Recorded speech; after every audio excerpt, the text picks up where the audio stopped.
Rajamahendravaram rural నియోజకవర్గంలో అభివృద్ధి కార్యక్రమాలు వేగంగా కొనసాగుతున్నాయని రూరల్ ఎమ్మెల్యే గోరంట్ల బుచ్చయ్య చౌదరి తెలిపారు. రూరల్ మండలం కాతేరు గ్రామంలోని మిలిటరీ కాలనీ, రావుగారి బిల్డింగ్ ప్రాంతాల్లో 80 లక్షల రూపాయలు వ్యయంతో నిర్మించనున్న సీసీ రోడ్లు, డ్రైనేజీలకు ఆయన శంకుస్థాపన చేశారు. అనంతరం 1,80,00,000 రూపాయలు వ్యయంతో కాతేరు, వెంకటనగరం గ్రామాల పరిధిలోని Prashanthinagar, Dasarinagar, gas godown area, Tirumala school road, Venugopalapuram ప్రాంతాల్లో నూతనంగా నిర్మించిన సీసీ రోడ్లు, డ్రైనేజీలను ప్రారంభించారు. కార్యక్రమం అనంతరం ఎమ్మెల్యే గోరంట్ల ద్విచక్ర వాహనంపై కాతేరు, వెంకటనగరం గ్రామాల్లో పర్యటించి ప్రజలను నేరుగా కలిసి కూటమి ప్రభుత్వ పాలనపై వారి అభిప్రాయాలు, స్థానిక సమస్యలను అడిగి తెలుసుకున్నారు. స్థానిక మహిళలు ఆయనకు ఘన స్వాగతం పలికి ఎన్నో ఏళ్లుగా పెండింగ్లో ఉన్న అభివృద్ధి పనులు పూర్తవుతున్నందుకు హర్షం వ్యక్తం చేశారు. ఈ సందర్భంగా ఎమ్మెల్యే మాట్లాడుతూ, కాతేరు, వెంకటనగరం గ్రామాల్లో రుడా, ఎన్ఆర్ఈజీఎస్ నిధులతో 2,60,00,000 రూపాయలు వ్యయంతో సీసీ రోడ్లు, డ్రైనేజీల నిర్మాణ పనులకు శంకుస్థాపనతో పాటు ప్రారంభోత్సవం నిర్వహించామని తెలిపారు. కాతేరు గ్రామంలో ఇప్పటికే ఎక్కువ శాతం పనులు పూర్తయ్యాయని పేర్కొన్నారు. రాబోయే పుష్కరాల నాటికి కాతేరు, కొంతమూరు రోడ్డును సెంటర్ లైటింగ్తో వెడల్పు చేసి డబుల్ రోడ్డుగా అభివృద్ధి చేసేందుకు ప్రతిపాదనలు సిద్ధం చేశామని, అలాగే పేపర్ మిల్లు నుంచి గమన్ బ్రిడ్జి వరకు రహదారిని విస్తరించేందుకు కూడా ప్రణాళికలు రూపొందిస్తున్నామని వెల్లడించారు. రాష్ట్రం ఆర్థిక ఇబ్బందులు ఎదుర్కొంటున్నప్పటికీ ప్రజలకు సంక్షేమాన్ని అందిస్తూ అభివృద్ధి కార్యక్రమాలను కొనసాగిస్తున్నామని ఎమ్మెల్యే తెలిపారు. దేశంలోని ఇతర రాష్ట్రాలతో పోలిస్తే ఆంధ్రప్రదేశ్లో కూటమి ప్రభుత్వం ఎన్నికల హామీలకు మించి అనేక సంక్షేమ, అభివృద్ధి కార్యక్రమాలను అమలు చేస్తోందని ఆయన అన్నారు.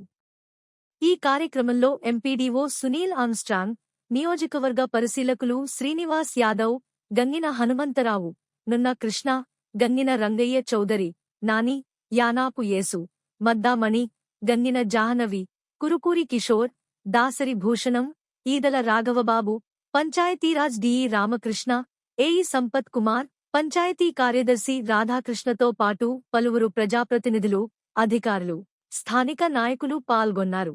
మాక్సిమం వర్క్స్ అని కంప్లీట్ చేస్తా ఉన్నాం. రేపు పుష్కరాల నాటికి కాతేరు కొంతమూరు రోడ్డును వైడింగ్ చేయాలనే నిర్ణయంలో ఉన్నాం. దాన్ని డబుల్ రోడ్ చేయాలని, అలాగే కొత్తగా ఏదైతే పేపర్ మిల్ దగ్గర నుంచి గ్యామన్ బ్రిడ్జి దాకా కూడా రోడ్డును వెడల్పు చేసే కార్యక్రమం త్వరలో మొదలవుతుంది.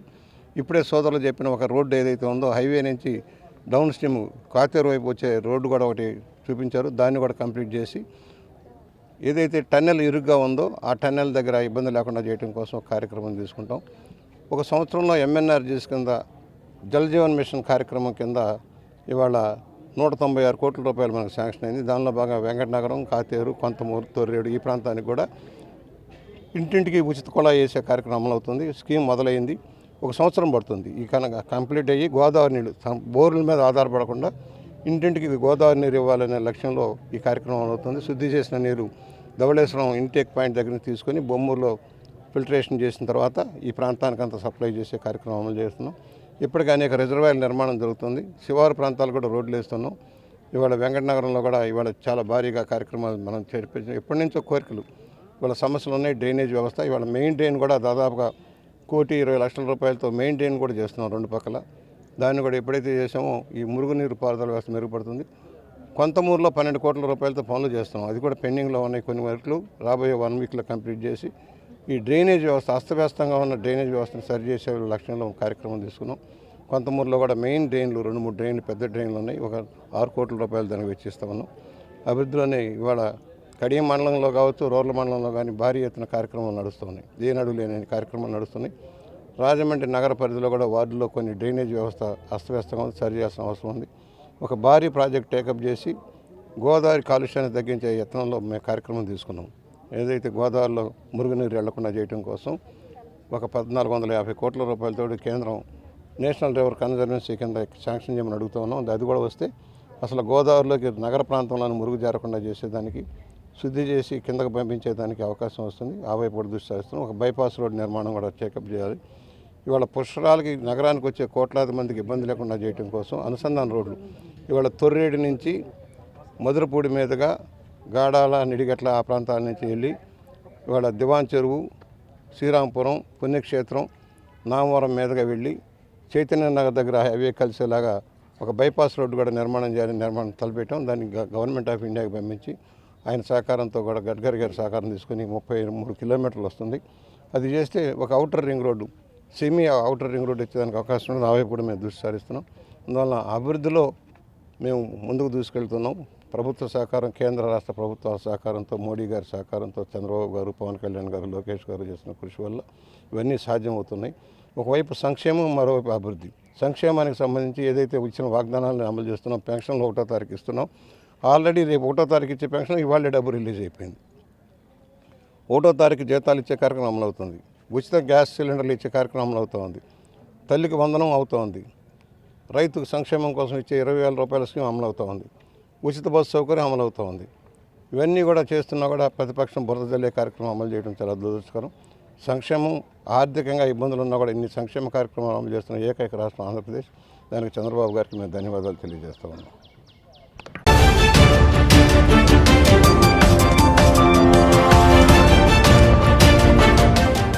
Andhra Pradesh mutually aided cooperative credit societies max 1995 చట్టం పరిధిలోకి వెళ్లిన ఏ బ్యాంకు ఇప్పటివరకు దెబ్బతిన్న దాఖలాలు లేవని national federation of cooperative urban banks NAFCUB director Chalasani Raghavendra Rao స్పష్టం చేశారు. స్థానిక అల్యూమినియం అసోసియేషన్ సమావేశ మందిరంలో నిర్వహించిన ఇన్నీసుపేట కోఆపరేటివ్ అర్బన్ బ్యాంక్ 108వ వార్షిక సర్వసభ్య సమావేశానికి బ్యాంక్ చైర్మన్ కోళ్ల అచ్యుత రామారావు అధ్యక్షత వహించారు. ఈ సందర్భంగా ముఖ్య అతిథిగా పాల్గొన్న రాఘవేంద్రరావు మాట్లాడుతూ, సమావేశ ఎజెండాలోని 15వ అంశంగా ఆంధ్రప్రదేశ్ కోఆపరేటివ్ సొసైటీస్ చట్టం 1964 నుంచి మ్యాక్స్ 1995 చట్టానికి మార్పు ప్రతిపాదనపై కొందరు సభ్యులు వ్యక్తం చేసిన అభ్యంతరాలకు వివరణ ఇచ్చారు. మ్యాక్స్ చట్టంపై అనవసర అపోహలు, ఊహాగానాలు సరికావని ఆయన పేర్కొన్నారు. ఈ చట్టం పరిధిలోకి మారితే బ్యాంకు లేదా డిపాజిటర్లకు నష్టం జరుగుతుందనేది కేవలం అపోహ మాత్రమేనని స్పష్టం చేశారు. మరోవైపు 1964 చట్టం పరిధిలో ఉన్న కొన్ని బ్యాంకులు గతంలో అదృశ్యమైన విషయాన్ని గుర్తుచేస్తూ, చట్టం కంటే బ్యాంకు నిర్వహణ, పాలన, పారదర్శకత ముఖ్యమని వివరించారు.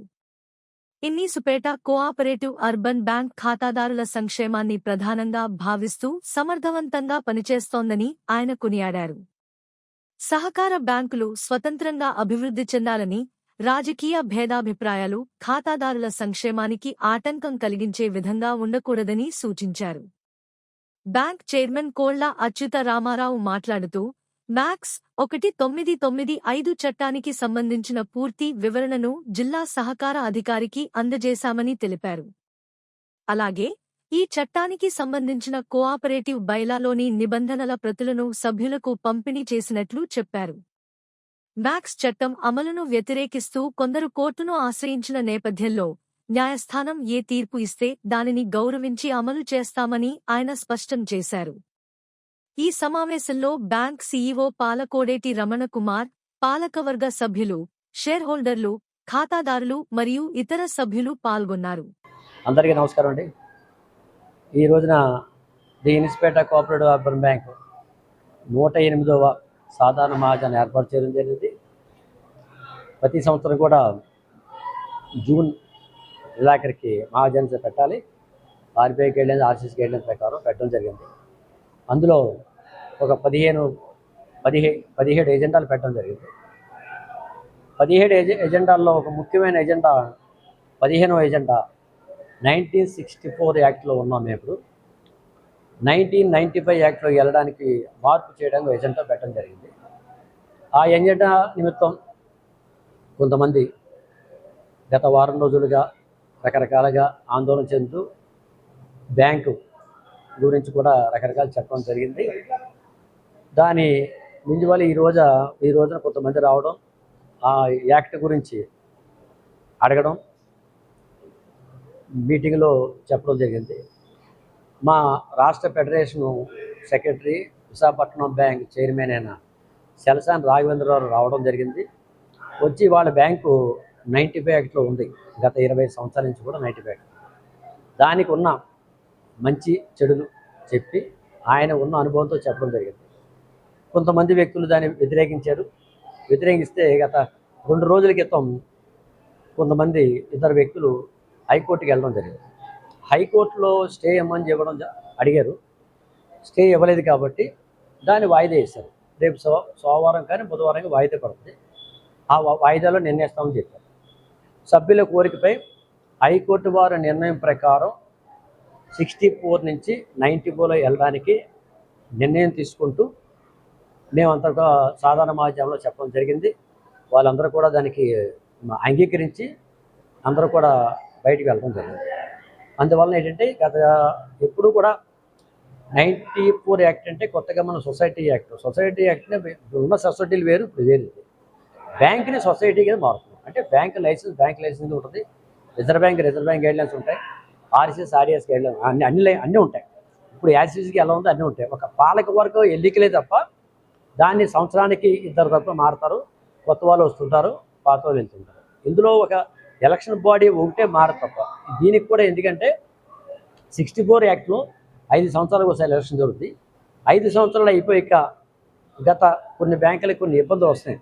ఎలక్షన్ పెట్టకుండా పాలక వర్గాల మీద ఉన్న ఇబ్బందులు, పొలిటికల్గా కొన్ని ఇబ్బందులు వస్తున్నాయి. కాబట్టి దాన్ని అధిగమించడానికి బ్యాంకు ముందుకి సాగడానికి, ఏ పొలిటికల్ ఇబ్బంది లేకుండా సాగడానికి 95 యాక్టు బాగుంటుందని చెప్పి ఆలోచన వెళ్ళడం జరుగుతుంది తప్ప ఇందులో ఎటువంటి భేదాభిప్రాయాలు లేవు, ఎటువంటి ఆలోచన కూడా లేవు. బ్యాంకు పరిరక్షణ ఉండడానికే మేము కోరుకుంటాం.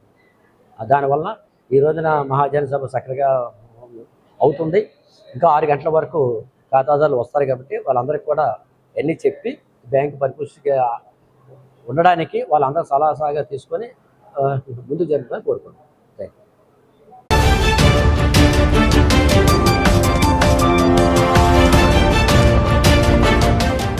మాజీ మంత్రి ముద్రగడ పద్మనాభం సంపూర్ణ ఆరోగ్యంతో కోలుకోవాలని ఆకాంక్షిస్తూ వైఎస్సార్ కాంగ్రెస్ పార్టీ అమలాపురం పార్లమెంట్ నియోజకవర్గ పరిశీలకురాలు జక్కంపూడి విజయలక్ష్మి ఆధ్వర్యంలో ఆదివారం రాజమహేంద్రవరంలోని గౌతమి ఘాట్ అయ్యప్పస్వామి ఆలయ ప్రాంగణంలో మృత్యుంజయ హోమం నిర్వహించారు. వేద పండితుల సమక్షంలో నిర్వహించిన ఈ హోమం ద్వారా ముద్రగడకు ఆయురారోగ్యాలు ప్రసాదించాలని ప్రార్థించినట్లు జక్కంపూడి విజయలక్ష్మి తెలిపారు. ప్రజా సమస్యలపై ఎన్నో ఉద్యమాలు నడిపిన నాయకుడిగా ముద్రగడను అభివర్ణించిన ఆమె, భగవంతుని అనుగ్రహంతో ఆయన త్వరగా కోలుకుని తిరిగి ప్రజా జీవితంలో చురుకుగా పాల్గొనాలని ఆకాంక్షించారు. హోమం అనంతరం జరిగిన పూర్ణాహుతిలో వైఎస్సార్ కాంగ్రెస్ పార్టీ యువజన విభాగం రాష్ట్ర అధ్యక్షుడు, రాజానగరం మాజీ ఎమ్మెల్యే జక్కంపూడి రాజా పూజా ద్రవ్యాలను సమర్పించారు.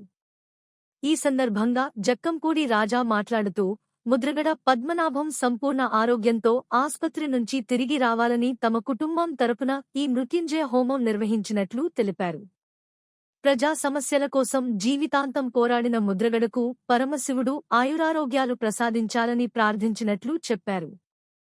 కాపు సమాజ అభ్యున్నతి కోసం ముద్రగడ అలుపెరగని పోరాటం చేశారని రాజా పేర్కొన్నారు. ఇప్పటికే రాష్ట్ర కాపు సంఘాల నాయకులు హైదరాబాద్ వెళ్లి ఆయనను పరామర్శించారని తెలిపారు. వైద్యులతో మాట్లాడగా గత 3 రోజులుగా ఆయన ఆరోగ్య పరిస్థితి మెరుగుపడుతోందని, వెంటిలేటర్పై ఉన్న ఆయన ప్రస్తుతం వెంటిలేటర్ నుంచి బయటకు వచ్చినట్లు వెల్లడించారు. భగవంతుని ఆశీస్సులతో ఆయన పూర్తిగా కోలుకుని ప్రజల మధ్యకు వస్తారని రాష్ట్ర ప్రజలంతా ఆశిస్తున్నారని అన్నారు. ఈ కార్యక్రమంలో మాజీ ఎమ్మెల్యే రౌతు సూర్యప్రకాశరావు, తోట రామకృష్ణ, బొందేసి శ్రీనివాస్ రెడ్డి, గిరిజాల బాబు, నన్నెపు శ్రీనివాస్ తదితర నాయకులు పాల్గొన్నారు. ఎవరికైనా ఐశ్వర్యం కావాలన్నా, ఆరోగ్యం కావాలన్నా అన్నిటికీ మూలం పరమేశ్వరుడు. ధనం మూలం ఇదం జాగ్రత్తలు మనం కొలిచేటటువంటి లక్ష్మి కూడా శివుడినే కొలుస్తుంది, ఐశ్వర్యేశ్వరుని. ఈ రోజున మనకి ఏదైనా ఆపద నివారణ అవ్వాలన్నా, అపమృత్యు దోషాల నివారణ అవ్వాలన్నా, సకల సంపదలు కలగాలన్నా, ప్రకృతి వైపరీత్యాల నుంచి మనం తప్పించుకోవాలన్నా, ప్రతిదానికి కూడా శివుడి యొక్క పూజే మూలం అనేటటువంటి వాస్తవమైనటువంటి విషయం. ఈ కలియుగంలో నామం చెప్పుకుంటే మనం ఏదైనా సాధించగలం అన్నది మన పెద్దలు చెప్తారు. అంటే భవసాగరాన్ని దాటించేది, భవబంధాలని త్రుంచేది కూడా నామం. అటువంటి మనం మృత్యుంజయుడి యొక్క నామాన్ని ఇక్కడ తలుచుకోవటం కోసం మహామృత్యుంజయ హోమాన్ని ఈ రోజున ఇక్కడ నిర్వహించుకోవడం జరిగింది. మనందరికీ తెలుసు మార్కండేయుడు కథ. ఆయన అల్పాయుష్కుడి కూడా శివలింగాన్ని ఆయన చుట్టి తనకి మోక్షం ఇచ్చినా సరే లేకపోతే తనకు ఆయుష్ పెంచినా సరే అన్న టైప్లో ఈ యమధర్మరాజుని తప్పించుకోవాలనుకున్నప్పుడు యమపాసాన్ని ఇస్తున్నటువంటి ధర్మరాజు కూడా పక్కకి వెళ్ళాడు. మార్కండేయుడు స్థిరమైనటువంటి ఆయుష్ని పొంది ఆయన రాజ్యాన్ని పరిస్థితి కూడా మనం చూసాం. ఇవాళ మనం ఒకటే కోరుకుంటున్నాం, ఎందుకంటే ఒక మంచి నాయకుడిగా ప్రజల్లో పేరు తెచ్చుకుని ఎన్నో ఉద్యమాల్ని పట్టుదలగా నిర్వహించినటువంటి ముద్రగడ పద్మనాభం గారు ఆసుపత్రిలో ఉన్నారు. ఆయన ఆరోగ్యం కుదుటపడి మళ్ళీ ప్రజలందరి మధ్యకి రావాలి, ఆయనకి మంచి ఆరోగ్యం కావాలి. అదే రకంగా మా నాయకుడైనటువంటి జగన్మోహన్ రెడ్డి గారు కూడా అదే కోరుకోవడం జరుగుతుంది. నిత్యం ఆయన ఆరోగ్యం గురించి ఆయన ప్రతి ఒక్కరితోటి వైద్యులతో సంప్రదింపులు జరుపుతున్నారు. ఈ పరిస్థితుల్లో ఐశ్వర్యకారకుడు ఆరోగ్యకారకుడైనటువంటి మహామృత్యుంజయుడిని ఇక్కడ హోమం చేసి ఆయన సంతృప్తిపరిచి ఆయన ఏ రకంగా అయితే తనకి తను అభిషేకం చేసుకుంటాడో అలాగే ఎవరైతే ఇబ్బందుల్లో ఉన్నారో లేకపోతే ఎవరైతే ఆపత్తులో ఉన్నారో వారి మీద తన యొక్క అనుగ్రహం కురిపించాలని ముద్రగడ పద్మనాభం గారికి ఆరోగ్యం కలగాలని ఇక్కడ ఈ కార్యక్రమాన్ని ఏర్పాటు చేయడం జరిగిందని చెప్పి తెలియజేస్తున్నాను. వేళ రాజమహేంద్రవరం గౌతమి తీరాన ఉన్నటువంటి అయ్యప్ప స్వామి వారి ఆలయంలో మహామృత్యుంజయ హోమాన్ని చేపట్టడం జరిగింది. మనందరికీ ఆప్తులు, ఆత్మీయులు, మరి ఈ రాష్ట్రంలో అనేక సమస్యల పట్ల సుదీర్ఘకాలం రాజకీయాల్లో ప్రజల కోసం పోరాడినటువంటి ముద్రగడ పద్మనాభం గారికి సంపూర్ణమైనటువంటి ఆరోగ్యాన్ని ఇవ్వాలని, హాస్పిటల్ నుంచి తిరిగి మళ్ళీ బయటకు వచ్చి ప్రజా జీవితంలో ఉండాలని, మరింత ఆయుష్నివ్వాలని చెప్పి ఆ పరమశివుడిని కోరుతూ ఈ యొక్క కార్యక్రమాన్ని చేపట్టడం జరిగింది. ముద్రగడ పద్మనాభం గారు అనేక ఉద్యమాలు, పోరాటాలు చేసినటువంటి వ్యక్తి. ప్రభుత్వాల మీద ఒత్తిడి తీసుకొచ్చి ముఖ్యంగా కాపు సామాజిక వర్గానికి మేలు జరగడంలో, అనేక రకాలుగా ఉపయోగపడడంలో చాలా గొప్ప పాత్ర వహించినటువంటి నాయకుడు ముద్రగడ పద్మనాభం గారు. మొన్నటి రోజు వైఎస్ఆర్ కాంగ్రెస్ పార్టీకి సంబంధించినటువంటి ముఖ్యమైనటువంటి నాయకులు కూడా అందరం వెళ్ళి ఆయనని చూడడం, సంబంధించినటువంటి డాక్టర్స్తో కూడా అందరితో మాట్లాడడం, మరి గడిచినటువంటి ఒక 3-4 రోజులుగా ఆయన హెల్త్ ఇంప్రూవ్ అవుతూ ఉంది. మెడిసిన్స్కి ఇచ్చేటటువంటి ట్రీట్మెంట్కి రెస్పాండ్ అవుతూ ఉన్నారు. మొన్నటి రోజు వెంటిలేటర్ మీద ఉన్నటువంటిది ఇవాళ వెంటిలేటర్ కూడా రిమూవ్ చేశారు. మరి మెల్లగా అలాగా ఆయన మళ్ళీ తిరిగి మంచి ఆరోగ్యంతో బయటికి రావాలి అనేటువంటి ఉద్దేశంతో ఈ యొక్క కార్యక్రమాన్ని అమ్మ జక్కంపూడి విజయలక్ష్మి గారు చేపట్టడం జరిగింది. మరి దేవుణ్ణి, పరమశివుణ్ణి కోరుకుంటా ఉన్నాం, ఆయన యొక్క ఆశీస్సులు దీవెనలు ఉండాలని, వారి కుటుంబానికి కానీ వారికి కానీ ఆయన మళ్ళీ ఆరోగ్యంతో బయటికి రావాలని మనస్ఫూర్తిగా కోరుకుంటూ, మరి 3 నియోజకవర్గాలకి సంబంధించినటువంటి పార్టీ నాయకులు కావచ్చు, లేకపోతే మనకి కావాల్సినటువంటి వాళ్ళు కావచ్చు, అందరూ కూడా ఇక్కడికి రావడం జరిగింది. నిత్యం హాస్పిటల్కి సంబంధించినటువంటి యాజమాన్యంతో, వైద్య సిబ్బందితో కూడా జగన్మోహన్ రెడ్డి గారు పర్యవేక్షణ చేస్తూ ఉన్నారు. ఎప్పటికప్పుడు ఆయన ఆరోగ్య పరిస్థితిని తెలుసుకుంటూ ఇంకా మెరుగైనటువంటి వైద్యాన్ని ఇంకా ఏ రకంగా అందించగలం. ఇవాళ సింధు హాస్పిటల్ అనేటువంటిది వరల్డ్ క్లాస్ స్టాండర్డ్స్తో ఉన్నటువంటి హాస్పిటల్. స్వయంగా ఈ దేశ ప్రధాని నరేంద్ర మోడీ గారు, అలాగే తెలంగాణ రాష్ట్ర ముఖ్యమంత్రి రేవంత్ రెడ్డి గారు వచ్చి వారి చేతుల మీదుగా ప్రారంభించినటువంటి హాస్పిటల్. అంటే ఏ స్థాయిలో ఆ హాస్పిటల్ తాలూకా స్టాండర్డ్స్ ఉంటాయనేటువంటిది మనం ఒకసారి ఊహించుకోవచ్చు. సో అటువంటి హాస్పిటల్లో ఆయనకు వైద్యం అందుతూ ఉంది. డెఫినెట్గా అన్ని రకాలుగాను వారి కుటుంబానికి అందరం కూడా తోడుగా ఉంటాం. ఆయన ఆరోగ్యంతో బయటికి రావాలని కోరుకుంటా ఉన్నాం. Thank you.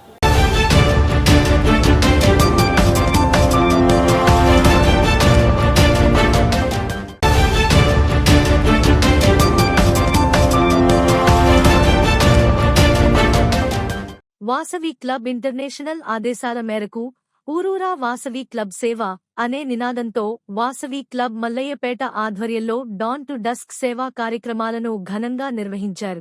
ఈ కార్యక్రమంలో ముఖ్య అతిథులుగా పాల్గొన్న ఐఈసీ అధికారి భానూరి నరసింహులు గారు వారి సతీమణికి ఆర్యాపురం మెయిన్ రోడ్డులోని శ్రీ సత్యనారాయణ స్వామి ఆలయం వద్ద పుష్పాలతో ఘన స్వాగతం పలికి ప్రత్యేక పూజలు నిర్వహించారు. అనంతరం పలు సేవా కార్యక్రమాలను చేపట్టారు. వాటిలో భాగంగా వివి గార్డ్ ప్రాంగణంలో మొక్క నాటి ట్రీ గార్డు ఏర్పాటు చేశారు. ఆర్యాపురంలోని శ్రీకృష్ణుడి ఆలయ గోశాలలో గోమాతకు దాణా బస్తాను సమర్పించారు. గోకవరం బస్టాండ్లో అత్యవసర సేవల అవగాహన పోస్టర్ను అతికించారు. విశిష్ట సేవలందించిన 5 వాసవి వాలంటీర్ల పేర్లను సిఫారసు చేశారు. కెసిఎఫ్ 3 సమర్పించారు. ప్రభుత్వ ఆసుపత్రి, నటరాజ్ థియేటర్ సమీపంలో వద్ద రక్తదాతల అవగాహన పోస్టర్ను ఏర్పాటు చేశారు. డిస్కాన్ కార్యక్రమానికి 3 టికెట్లు కొనుగోలు చేశారు. వాసవి క్లబ్లో 5 కొత్త సభ్యులను చేర్చుకున్నారు. ప్రియదర్శిని బధిరుల పాఠశాలలో ప్రతిభ కనబరిచిన 10 మంది విద్యార్థులను శాలువాలతో సత్కరించి పుస్తకాలు పంపిణీ చేశారు. అదే పాఠశాలకు ఫస్ట్ ఎయిడ్ కిట్తో పాటు ఒక బియ్యం బస్తాను అందజేశారు. ఈ కార్యక్రమాలకు ఐఈసీ అధికారి భానూరి నరసింహులు గారు, వారి సతీమణి ముఖ్య అతిథులుగా హాజరయ్యారు. కార్యక్రమంలో రీజనల్ చైర్పర్సన్ రాయపూడి నాగసాయి లక్ష్మి గారు, ఆర్ఎస్ రాయపూడి వెంకటేశ్వరరావు గారు, జోన్ చైర్పర్సన్ కెఎల్ తాయారు గారు, క్లబ్ అధ్యక్షుడు గార్లపాటి సూర్యనారాయణ గారు, కార్యదర్శి సబ్బిశెట్టి రాంబాబు గారు, ఖజాంచి చెక్క ఆదినారాయణ గారు, సభ్యులు విశ్వేశ్వరరావు, వెంకటేశ్వరరావు, రత్నమాల, సుందరి, ప్రియాంక, అమృత, హర్షిత తదితరులు పాల్గొని కార్యక్రమాలను విజయవంతం చేశారు. జై వాసవి. ఈరోజు వాసవి క్లబ్ ఇంటర్నేషనల్ నుండి మేము ఇక్కడ 215A డాన్ ట్రస్ట్ ప్రోగ్రామ్ గురించి రావడం జరిగింది హైదరాబాద్ నుండి. ఇక్కడ రీజన్ 3లో 6 క్లబ్బులు ఇప్పటి వరకు కంప్లీట్ చేశాయి. చాలా బాగా చేస్తున్నారు ప్రోగ్రామ్స్ అన్ని. అలాగే దాని గురించే ఇక్కడ ఈ ఆశ్రమం కూడా రావడం జరిగింది. ఇక్కడ 10 మంది చెవిటిముగ ఆశ్రమంలో 10 మంది పిల్లలకు కూడా శాల్వాలతో సన్మానం చేసి బుక్కులు ఇవ్వడం జరిగింది. అలాగే ఒక బియ్యం మూట ఒకటి ఇవ్వడం జరిగింది. అలాగే ఇంకా ఫస్ట్ ఎయిడ్ కిట్ కూడా ఇచ్చాము. దాని గురించి ఇక్కడ వరకు రావడం జరిగింది. అలాగే ఇక్కడ ఈ పిల్లలకు 100 మంది పిల్లలు ఉన్నారంటే వీళ్ళకి చాలా కష్టం వీళ్ళని సేవ చేయడం అంటే మెయింటైన్ చేయడము. వీళ్ళ ఇక్కడ ఉన్న పనిచేసే టీచర్ల కూడా నా యొక్క ధన్యవాదాలు చెప్తున్నాను. ఎందుకంటే వాళ్ళు చాలా చాలా కష్టం చేయడం అంటే. మాటలు వచ్చిన పిల్లలకి చెప్పడమే కష్టము. వీళ్ళకు చెప్పింది అర్థం కాదు, వాళ్ళు అర్థం చేసుకోలేరు. మనం మెయింటైన్ చేయడం చాలా కష్టము. వాళ్ళకు నా యొక్క నమస్కారాలు తెలియజేస్తున్నాను. జై వాసవి. ఈరోజు మేము ప్రియదర్శిని బదిలీల ఆశ్రమంలో వాసవి క్లబ్ ఇంటర్నేషనల్ వారి తరఫున మేము పిల్లలకి 10వ తరగతి పాస్ అయిన వాళ్ళందరికీ కూడా చక్కగా వాళ్ళని ఇంకా మంచి ఉత్తీర్ణత సాధించాలి, ఇంటర్నేషనల్ గా వాళ్ళని కూడా మంచి భవిష్యత్తులో తీసుకెళ్లాలని ఒక గుర్తింపు కోసం పిల్లల్ని అభినందిస్తూ సత్కరించారండి. చాలా సంతోషంగా ఉంది మాకు ఇది కార్యక్రమం బట్టి. అలాగే పిల్లలకు కావాల్సిన first aid kit, next rice bags ఇవన్నీ కూడా ప్రొవైడ్ చేశారండి, బుక్స్ అవి కూడా. ఇలాంటి కార్యక్రమాలు నిత్యము మమ్మల్ని తలుచుకుంటూ పిల్లలకి కూడా మంచిగా వాళ్ళు సహకరిస్తారని చాలా సంతోషిస్తూ ఈ యొక్క మాటలు నేను ముగించుకుంటున్నానండి. థ్యాంక్స్ అండి. అంతకి జై వాసవి. జై వాసవి. వాసవి క్లబ్ ఇంటర్నేషనల్ తరఫు నుంచి హైదరాబాద్ నుంచి మా ముఖ్య అతిథులు నరసింహారావు గారు, వారి శ్రీమతి మంజుల రాణి గారు, మంజుల గారు విచ్చేశారు. మాది మల్లయ్యపేట వాసవి క్లబ్ ప్రెసిడెంట్ని గార్లపాటి సూర్యనారాయణ. ఈ ప్రియదర్శిని చెవిటి మూగ పిల్లల్ని మేము ఇదే ఫస్ట్ టైం చూడడం. బాగా చదువుకొని వీళ్ళు మంచి అభివృద్ధిలోకి రావాలని మా వాసవి క్లబ్ తరపున మేము భగవంతుని కోరుకుంటున్నాం. వాసవి క్లబ్ ఇంటర్నేషనల్ నుంచి ఈరోజు మేము మల్లయ్యపేట క్లబ్ నుంచి మేము ప్రోగ్రామ్స్ చేస్తున్నాము. ఈరోజు 10 ప్రోగ్రాంలు ఉన్నాయి. అందులో భాగంగా ప్రియదర్శిని స్కూల్ ఎంచుకున్నాము. ఇక్కడ ఉన్నటువంటి పిల్లలు చాలా యాక్టివ్ గా ఉంటారు. నేను ఇక్కడ యోగా క్లాసెస్ చెప్పాను. లాస్ట్ యోగా డే నాడు ప్రోగ్రామ్ కూడా చేసాం ఈ పిల్లలందరితో కలిపి. సో మీరందరూ కూడా ముందుకు వచ్చి పిల్లల్ని ఎంకరేజ్ చేయాలని కోరుకుంటున్నాను. దీని సందర్భంగా ఫస్ట్ ఎయిడ్ కిట్, బుక్స్, 25 కేజీల రైస్ బ్యాగ్ ని స్పాన్సర్ చేసాము ఇక్కడ మా క్లబ్ తరఫున. స్కూల్కి గోమాతకి దానాగా గోసేవ కూడా చేసుకున్నాము. ఒక బ్లడ్ డోనర్స్ కింద కొద్దిమంది పేర్లు కూడా మా దాంట్లో ప్రకటించారు. చాలా ఆనందదాయకంగా ఉంది. సో అందరూ ముందుకు వచ్చి ఇలా అందరినీ కూడా సపోర్ట్ చేయాలని కోరుకుంటున్నాను.